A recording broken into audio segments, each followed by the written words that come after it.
Hi everybody, this is Alchemist2 and I'm back again with another book review. Recently I read the companion book to The Male Mind called The Female Mind, written by the same doctor. And it talks about the different hormones that are responsible for our emotions and why certain females may act a little bit more masculine. I think my mom had that hormone that she mentioned, but I can't think of the name of it, so I'm actually a little more masculine than my female counterparts, but I really don't think that's such a deficit because I understand guys a lot better than I do women. I don't know what it is. I mean, I like being around my own species, so to speak, but I just get along better with men. Because I'm not catty like other women. I'm a little bit different. I'm kind of in the middle. I don't know if you could call me unisex or metrosexual or what you would call me, because there really is no definition for what I am. Though I am straight, I do like men, I'll say that. I'm not bisexual or lesbian. I like my men. But I just don't like being around women too much. I just don't know what it is. I think I've been stabbed in the back one too many times by women, including one of my best friends, whom I've forgiven. And there was another lady who went to my church, and she actually spoke to the choir director about the cantata, and this was 2011, 2012. I don't really remember when it was, but she said, because I wasn't able to actually go, but she actually ousted me because I hadn't been able to practice, and I was absolutely crushed because I had been practicing at home. I had practiced a couple times with a CD, and it was already in my head.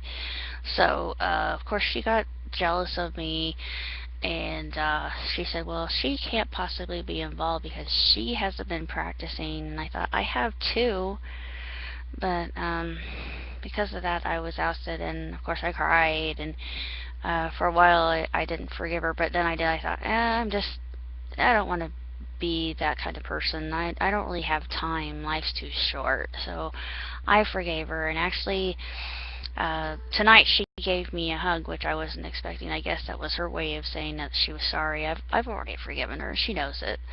But I'm not going back to choir. She's no longer in the choir, but I don't really like dealing with this whole parading yourself around for yourself and not giving praise to whom it is applicable to.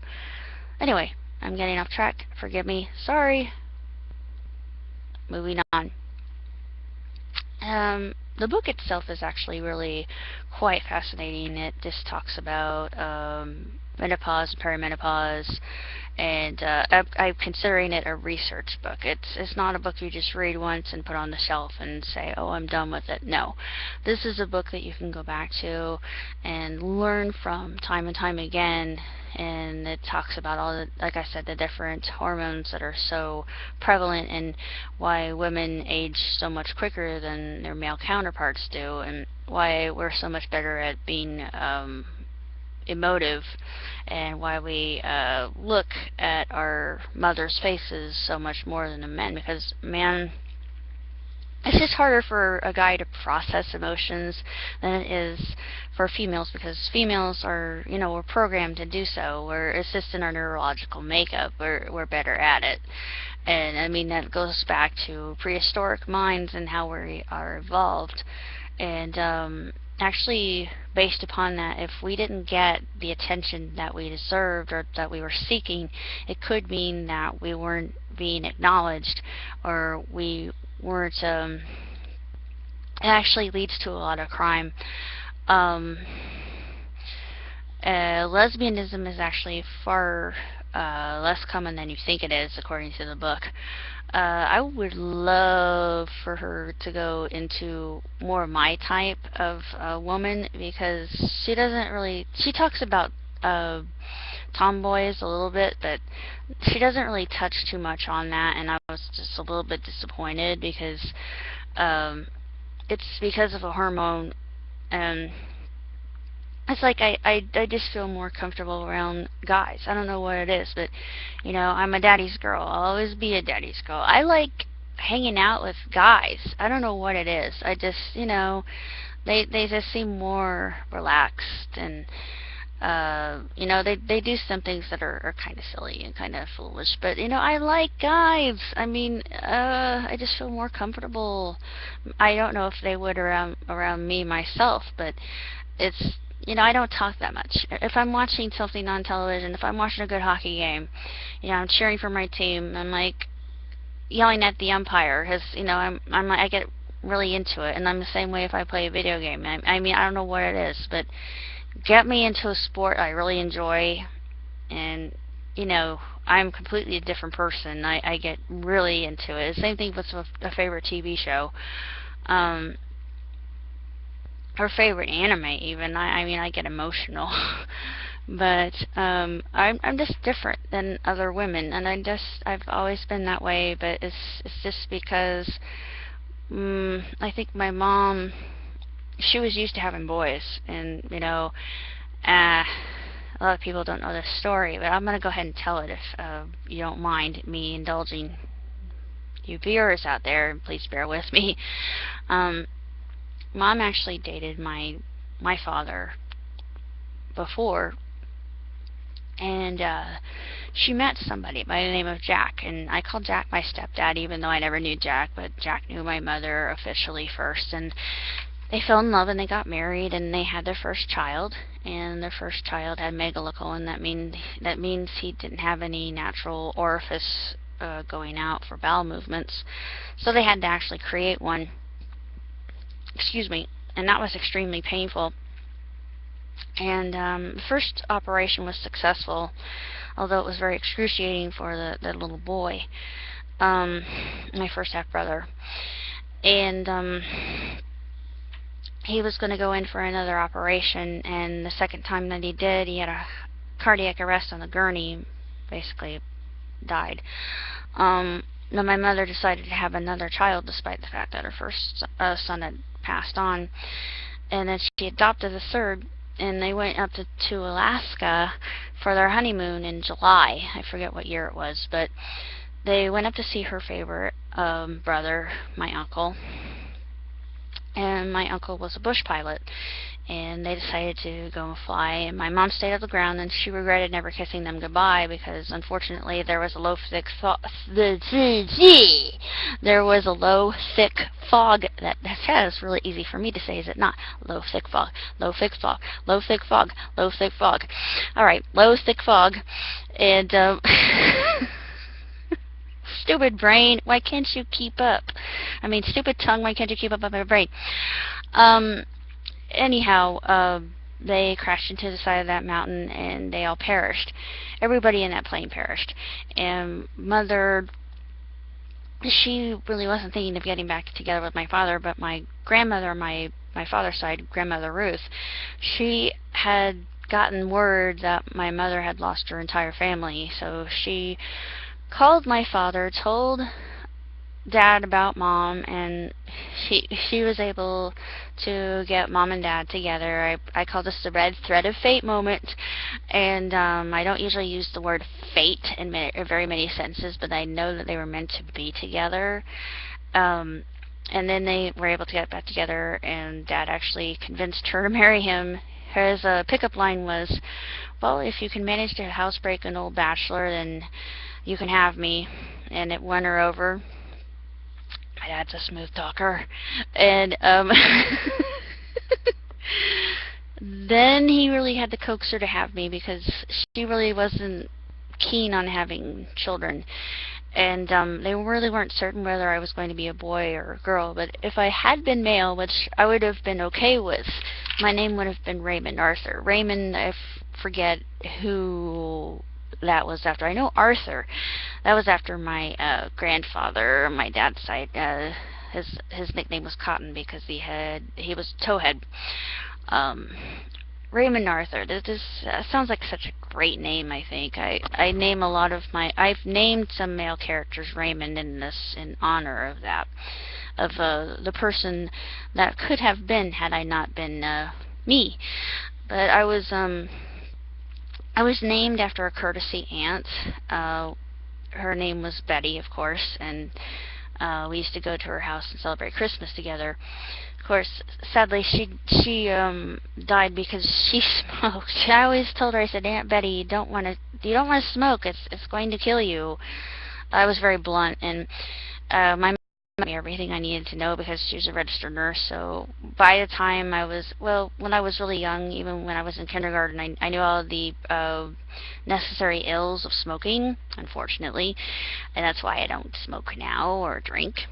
But when I was in utero, my mom didn't tell me this until later, but she waited until I was 13. I'm not sure why, but she told me that when they had done the amniocentesis, that they were worried that I was going to be Down syndrome, and of course they were worried I was going to be a slow, late bloomer. I am a late bloomer, but there's nothing wrong with that. I actually defeated all the doctor's odds, and they told me that don't expect anything from her until she turns 30.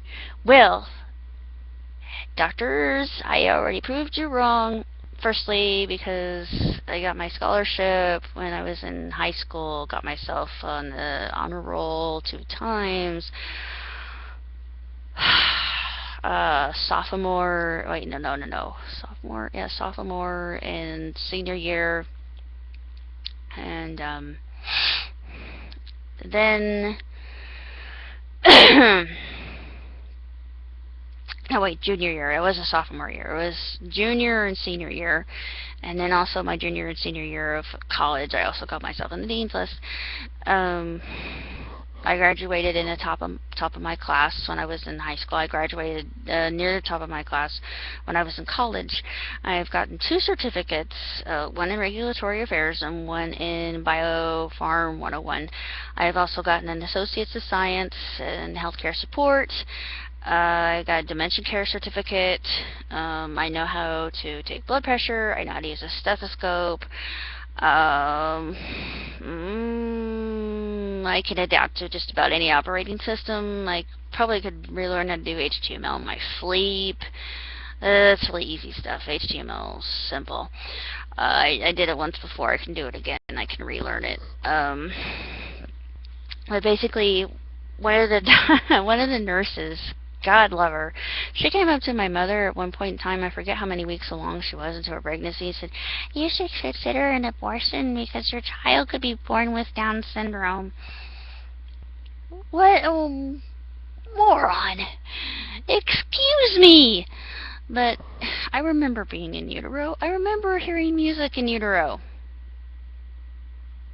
Don't tell me people don't remember things in utero, because I know that is false.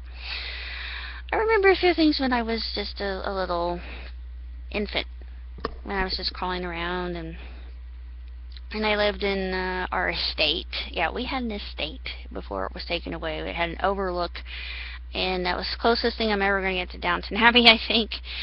We didn't have any butlers or anything like that, but both grandmothers, my grandmother Nellie, and of course I remember Nellie because Nellie lived with us. She was my maternal grandmother, and I love Nellie. I miss her. God love her. She was the one that taught me my love of reading and why I would read such books as these. But mother also told me as soon as I was born, other than the fact that I was double jointed, that I could have had twins. I don't know if you can see. I have a scar on my neck somewhere. Yes, right here. This is where I could have had my twin. Or a gill. So I might have been a mermaid, perhaps, which makes sense because I love the water and I love swimming, and water is my second home, but I also feel